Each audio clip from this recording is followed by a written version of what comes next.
Good morning all of you. प्यारे बच्चों, आप लोग कैसे हैं? लॉकडाउन के इस अवसर में हम आशा करते हैं कि आप लोग अपने घरों पर सुरक्षित होंगे और अपने अध्ययन के कार्यों में व्यस्त होंगे, क्योंकि आने वाले समयों में आपकी बोर्ड परीक्षा है और इस परीक्षा के दौरान हम लोग या विद्यालय के सभी अध्यापक ऑनलाइन क्लासेस अपने अपने विषयों की प्रारंभ कर दिए हैं और आप लोगों के पास काफ़ी वीडियोज़ पहुंच चुके हैं। तो आज हम जीव विज्ञान का दूसरा चैप्टर आवृतबीजी पौधों के जीवन इतिहास में परागण क्रिया का फर्स्ट भाग स्वपरागण का वर्णन कर चुके हैं, आप लोगों को बता चुके हैं। और दूसरा भाग इसका है परपरागण, अर्थात परागण की क्रिया दो प्रकार से होती है, स्वपरागण और परपरागण। तो स्वपरागण वो स्पष्ट कर चुके हैं, बता चुके हैं। आज है परपरागण को हम स्पष्ट करेंगे, जिसमें सबसे पहले हम परागण यानी स्वपरागण परपरागण दोनों की परिभाषा बता चुके हैं। फिर से एक बार रिवर्स कर देते हैं। स्वपरागण सेल्फ पॉलिनेशन,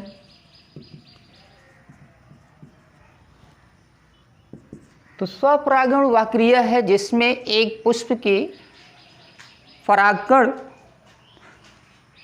उसी पुष्प के वर्तिकाग्र तक पहुंचते हैं, तो ऐसी क्रिया को स्वपरागण कहते हैं। तथा परपरागण की क्रिया, परपरागण पौधों में होने वाली ऐसी क्रिया है जिसमें एक पुष्प के परागकण अर्थात नर भाग दूसरे पुष्प के मादा भाग अर्थात वर्तिकाग्र पर पहुंचते हैं, तो यह क्रिया परपरागण कहलाती है। परपरागण कहलाती है। परपरागण की क्रिया में मुख्य लक्षण यह है कि इसमें बीज उत्पन्न करने वाले पौधों में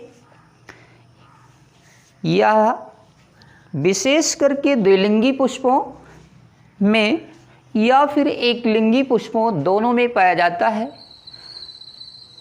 और यह सामान्य रूप से बाइसेक्सुअल या द्विक्षयक यानी बाइसेक्सुअलिटी वाले पौधों में विशेष रूप से सामान्य लक्षण माना गया है।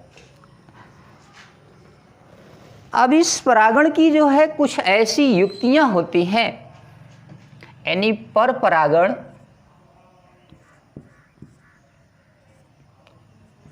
परपरागण की युक्तियां या कहिए साधन, यानी परपरागण की कुछ युक्तियां होती हैं जिसके माध्यम से यह परागण की क्रिया संपन्न होती है। तो प्यारे बच्चों, पौधों में स्वपरागण की क्रिया को रोकने के लिए तथा परागण की क्रिया को सफल बनाने के लिए इसमें निम्न युक्तियां पाई जाती हैं। नंबर 1 है एक लिंगता। एक लिंगता, एक लिंगता का मतलब है यूनिसेक्सुअलिटी। यूनिसेक्सुअलिटी, एक लिंगता। एक लिंगता का मतलब होता है एक लिंगी पादप। कैसे पादप? एक लिंगी पादप, यानी एक लिंगी पुष्पों में नर तथा मादा जनांग अलग अलग होते। एक लिंगी जो भी पुष्प हैं उनमें क्या होता है, ऐसे पौधों में नर और मादा यानी पुष्पों में अलग अलग भाग में होते हैं। और अलग अलग होने पर ऐसे रूपों को ही कहा जाता है एक लिंगता। इसमें विशेष करके एक छयक या आलिंगक होता है। दूसरा नंबर है इसमें द्विछयक होता है, अर्थात बाइसेक्सुअल पौधा होता है, जिसमें कभी कभी ऐसा होता है कि एक ही पुष्प में एक ही भाग अर्थात जननांग का जनन अंगों में केवल नर भाग या मादा भाग ही पाया जाता है। तो ऐसे पुष्पों को हम कहते हैं क्या, एक लिंगी पुष्प। और कभी कभी ऐसी प्रक्रिया होती है कि पुष्प में दोनों भाग एक साथ साथ होते हैं और इन साथ साथ होने को कहा जाता है द्विलिंगता। तो द्विलिंगता में यानी पुष्प में नर और मादा दोनों भाग साथ साथ होते हैं, और एक लिंगता का मतलब है या एक छेक का मतलब होता है जिसमें यानी पुष्पों में से कोई एक भाग अर्थात नर या मादा दोनों में से कोई एक भाग पाया जाता है। तो जैसे आप देखें कुछ उदाहरण में, एक लिंगता में या एक छेक में जैसे लौकी है, कद्दू है, इन सब पौधों में क्या होता है, यानी नर और मादा पुष्प दोनों अलग अलग होते और परागण के लिए इन्हें किसी न किसी साधन या माध्यम की आवश्यकता होती है। द्विछयक में अर्थात डायोसियस में इसमें नर व मादा पुष्प भिन्न पौधों पर तो लगे होते हैं और ऐसे पौधों को ही कहा जाता है द्विछयक। द्विछयक जैसे आप पपीता, भांग, केवड़ा ऐसे पौधों का नाम सुना होगा। ये सभी पौधे क्या होते हैं, डायोसियस होते हैं, द्विछयक होते हैं और इनके लिए परागण के लिए नर और मादा पुष्प अर्थात नर और मादा पौधे इनकी आवश्यकता होती है, जिसके माध्यम में कई वायु है, जल हैं या अन्य माध्यम हैं। इन माध्यमों से क्या होते हैं, इनके परागण वर्तिकाग्र यानी मादा भाग तक पहुंचते हैं, जिससे परागण की क्रिया संपन्न हो जाती है। दूसरी बात इसमें आता है बंध्यता। दूसरी बात इसमें आती है कि स्वबंध्यता यानी सेल्फ स्टेरिलिटी। स्वबंध्यता, सेल्फ स्टेरिलिटी, इसका मतलब ये है कि कभी कभी पौधे के पुष्प में नर और मादा दोनों भाग उपस्थित होते हैं, लेकिन इनके परागण के लिए क्या होता है, अन्य पुष्पों की आवश्यकता होती है। जैसे आर्किड है, आर्किड का पौधा है। आर्किड के पौधे में क्या होता है, इसके लिए क्या होता है, नर और मादा भाग एक ही पुष्प में तो उपस्थित होते हैं, लेकिन ये स्वयं जो होते हैं पुष्प का परागण या परागण करने में असमर्थ होते हैं। अर्थात ये नर भाग जो होते हैं उस मादा भाग का यानी वहाँ तक पहुँचने या पहुँच सकते हैं तो उनका अंकुरण नहीं होता है, जर्मिनेशन नहीं होता है, जिससे परागण क्रिया संपन्न नहीं होती है। अर्थात इनमें भी क्या होता है, द्विलिंगी होते हुए भी इन्हें दो पुष्पों की आवश्यकता यानी नर और मादा पुष्प की जो आवश्यकता होती है ये दूसरे पुष्पों पर ही निर्भर करते हैं। तीसरी बात है स्वादूषण। स्वादूषण का मतलब होता है स्वादूषण, सेल्फ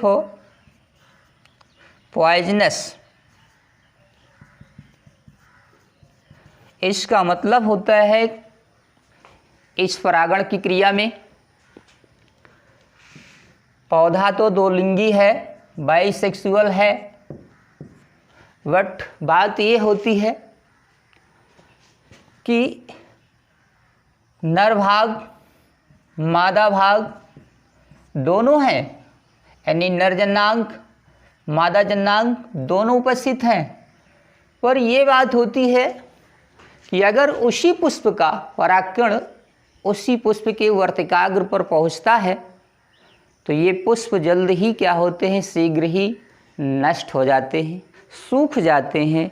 अर्थात इस पुष्प के परागण के लिए ये क्या करता है, विष का काम करता है, नष्ट कर देता है, उसको सूख जाता है। तो इनमें परागण की क्रिया जो होती है इसके लिए क्या होता है, द्विलिंगी होने पर भी पुष्प के दूसरे पुष्प के भागों की आवश्यकता होती है। अर्थात एक पुष्प का नर भाग, दूसरे पुष्प का मादा भाग, यानी एक पौधे का नर भाग और दूसरे पौधे के पुष्प का मादा भाग की आवश्यकता होती है, क्योंकि स्वयं में जो है निषेचन क्रिया या परागण क्रिया संपन्न नहीं होती है। यदि होती है तो यह विष का काम करता है, अर्थात पौधा क्या होता है, सूख जाता है, शीघ्र ही नष्ट हो जाता है और परागण की क्रिया संपन्न नहीं हो पाती है। चौथी बात है, इसमें पृथक पक्वता आती है। पृथक पक्वता यानी डिस्चार्गेमी पृथक पक्वता, डिस्चार्गेमी, इसका मतलब ये होता है कि कभी कभी द्विलिंगी पुष्पों में भी पृथक का मतलब होता है अलग अलग, अलग अलग अलग अलग समयों पर क्या होता है, नर और मादा जननांगों का परिपक्व होना ही पृथक परिपक्वता कहलाता है। कारण ये है कि नर और मादा भाग जो होते हैं अगर एक समय पर परिपक्व हो जाते हैं, परागण के लिए बिल्कुल तैयार हो जाते हैं, तो समझिए वो क्या है, समकाल परिपक्वता है। यदि क्या होते हैं, ये समय पर नहीं, यानी नर भाग पहले परिपक्व हो गया या फिर मादा भाग क्या होता है, पहले परिपक्व हो गया, तो इनकी परागण की आवश्यकता होती है। तो परागण के लिए क्या होता है, इन्हें दूसरे पुष्पों पर निर्भर करना पड़ता है। तो ऐसी क्रिया अगर है कि समय समय पर क्या होते हैं, दोनों प्रकार के जननांग अगर नहीं परिपक्व होते हैं तो इनमें जो अंतर पाया जाता है इसी को कहा जाता है पृथक पक्वता, यानी डिस्चार्गेमी कहा जाता है। तो ये है परागण की क्रिया। और इसके बाद आता है परागण की क्रिया विधि और इनके साधन। अगली थोड़ा सा शेडिंग है, स्टेप है परागण की क्रिया विधि और इनके साधन, यानी कौन सा परागण, पर परागण। तो पर परागण की कौन कौन सी ऐसी विधियां हैं और कौन कौन से इनके ऐसे संसाधन या साधन हैं जिसके माध्यम से पर परागण की क्रिया संपन्न होती है। तो पर परागण की क्रिया में जो है अगर देखा जाए तो परागणों को किसी न किसी माध्यम से जो होता है वर्तिकाग्र तक पहुंचाया जाता है। और यह माध्यम जैसे वायु है, जल है, जंतु हैं, इन माध्यमों के द्वारा जो होता है परागण को जो है दूसरे पुष्प के वर्तिकाग्र तक पहुंचाया जाता है। तो इसमें विशेष रूप से देखा जाए तो जंतुओं में कीट हैं, पक्षी हैं या अन्य प्रकार के जीव जंतु हैं जिनके माध्यम से परागकण एक पुष्प के दूसरे पुष्प पर आसानी से पहुंच जाते हैं और जिसके फलस्वरूप पर परागण की क्रिया संपन्न हो जाती है। दूसरी बात यह है कि वायु परागित होने वाले पुष्प के परागकण बहुत हल्के होते हैं, भार में कम होते हैं अर्थात, और ये वायु के माध्यम से उड़ते हुए एक पुष्प से दूसरे पुष्प पर आसानी से पहुंच जाते हैं, जिनमें परागण की क्रिया संपन्न हो जाती है।